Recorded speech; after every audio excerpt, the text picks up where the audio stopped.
Bonjour et bienvenue. Alors aujourd'hui, on va revenir sur un match qui avait tout du match piège.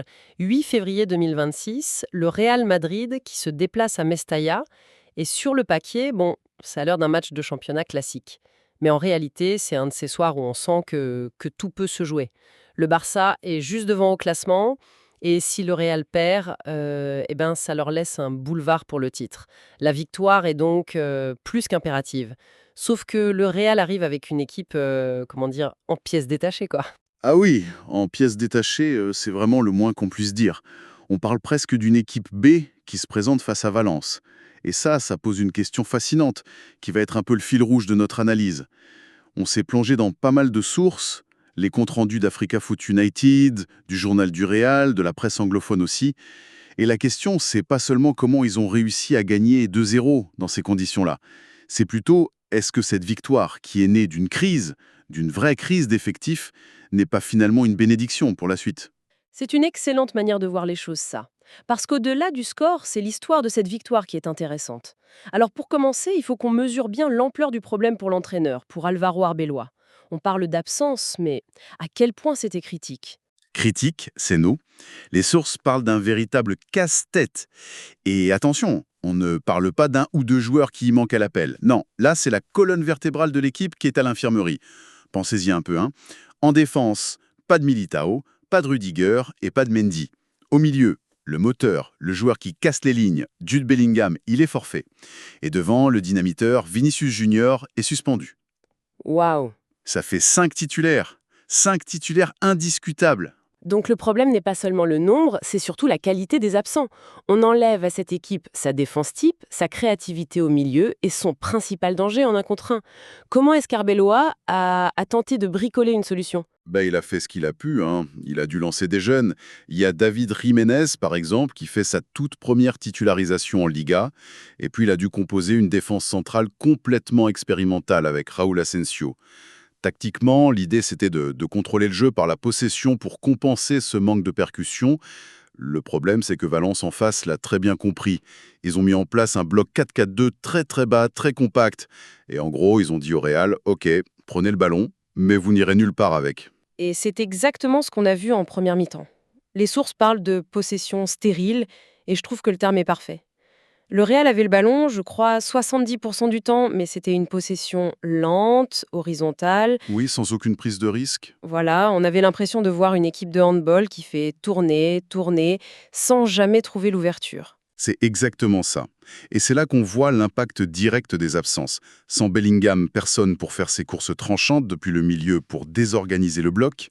Sans Vinicius sur le côté, pas de joueur capable d'éliminer son adversaire direct.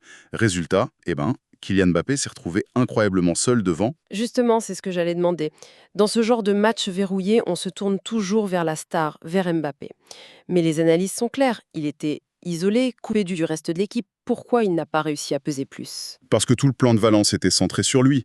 Ce bloc compact, il coupait toutes les lignes de passe qui pouvaient venir de Tchouaméni ou de Valverde.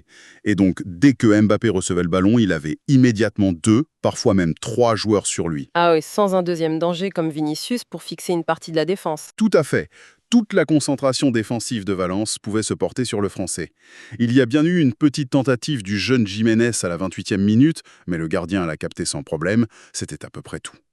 Et Valence, de son côté, ça leur allait très bien.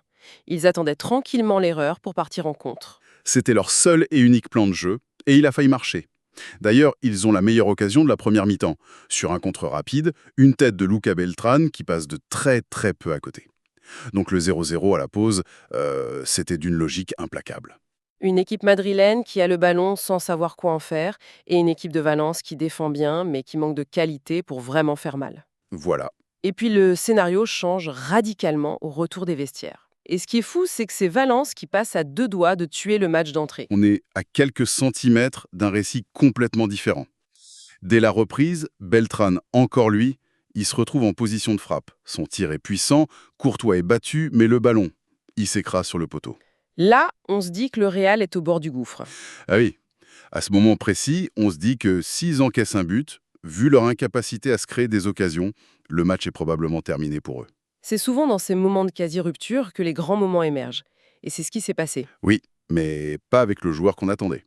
Pas Mbappé, pas Valverde. Le héros improbable de ce match, il s'appelle Alvaro Carreras. On est à la 65e minute. Le match est toujours aussi fermé, aussi frustrant. Carreras reçoit le ballon sur son côté gauche, près de la ligne de touche. Il n'y a pas de solution évidente. Et là, il décide de tout faire tout seul. Décris-nous cette action parce que toutes les sources en parlent comme du tournant absolu du match. C'est plus qu'un tournant, c'est un chef-d'œuvre. Il part dans un slalom. Il élimine un premier joueur, un deuxième, un troisième. Il en passe 4 au total. 4 joueurs. 4. Il rentre dans la surface, il fixe le gardien et il glisse le ballon tranquillement au fond.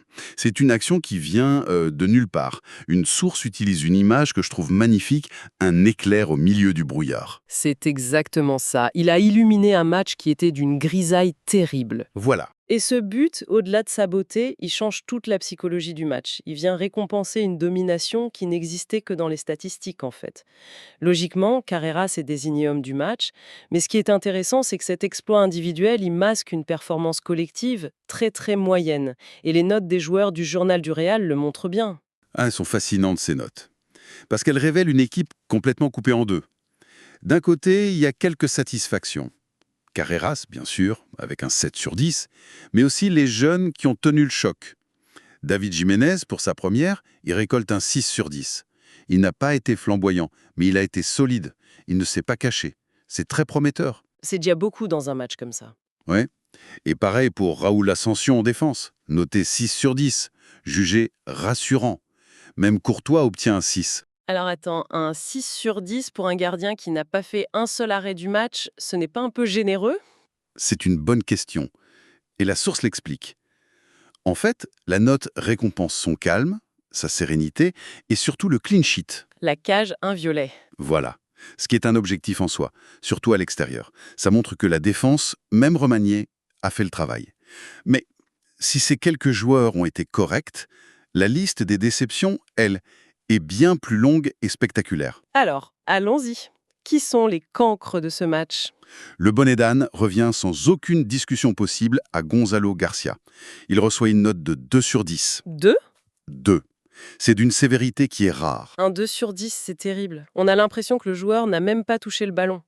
La source donne des exemples pour justifier ça, hein. L'analyse est sans pitié. Fantomatique n'a rien produit, un match à jeter à la corbeille. Il n'y a pas d'exemple précis d'une grosse erreur. C'est son absence totale d'impact qui est pointée du doigt. Il a été transparent. D'accord. Mais le plus inquiétant, c'est que des cadres, des joueurs qui sont normalement ultra fiables, sont passés complètement à côté. Tchouaméni, Valverde, Arda Güler. Tous notés 4 sur 10. Ça, c'est surprenant. Pour des joueurs de ce calibre, un 4, c'est un échec. Comment on peut l'expliquer? C'est là que l'analyse devient intéressante. Prenons le cas de Tchouaméni. Son 4 sur 10 n'est pas dû à des erreurs grossières, mais à une prestation jugée trop neutre. Le journal du Real suggère que, comme il était privé de ses partenaires habituels, il a joué avec le frein à main. Il n'a pas voulu prendre de risques. C'est ça, il s'est contenté de passes simples, latérales, sans jamais tenter le geste qui aurait pu casser une ligne.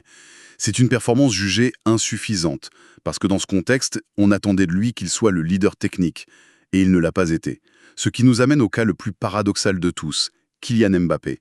Il reçoit aussi un 4 sur 10. Comment peut-on mettre 4 sur 10 à un joueur qui marque un but décisif? Ça me parlait complètement contradictoire. C'est tout le débat. Et la source assume cette contradiction. Pendant 90 minutes, son match est un échec. Le journaliste parle de performance insipide, de conduite de balle médiocre, de frappe trop molle. Il n'a jamais semblé en mesure de faire la différence. Et la note de 4, elle reflète ces 90 minutes de quasi-néant. Mais il y a cette 91e minute. Il y a cette 91e minute qui change tout. Brahim Diaz, qui venait de rentrer, lance un contre. Il adresse un centre parfait pour Mbappé, qui, cette fois, sans trembler, ajuste le gardien et il scelle la victoire.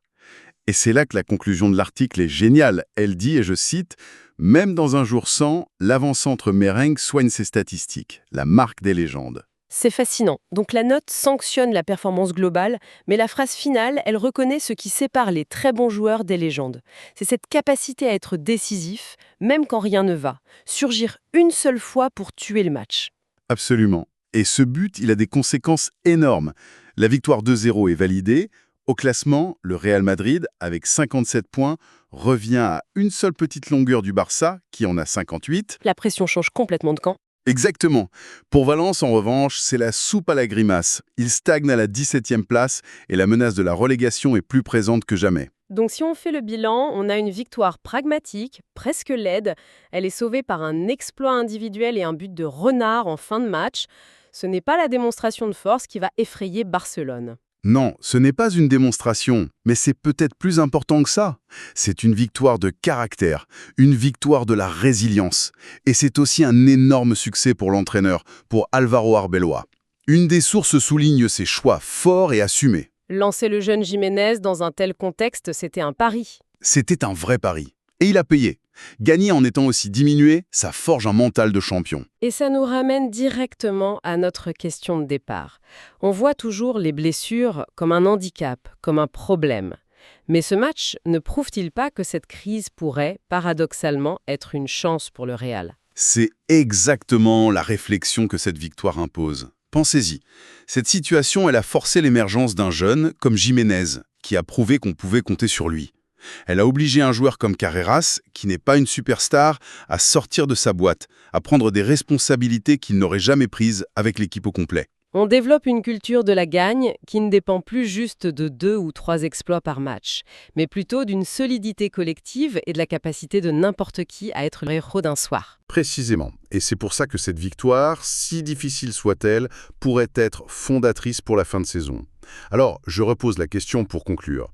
En développant cette culture de la résilience, en révélant de nouvelles options et en prouvant qu'ils peuvent gagner même dans la plus grande adversité, est-ce que cette crise de blessure n'est pas finalement en train de forger le Real Madrid en une machine de guerre encore plus imprévisible et dangereuse pour la dernière ligne droite du championnat ?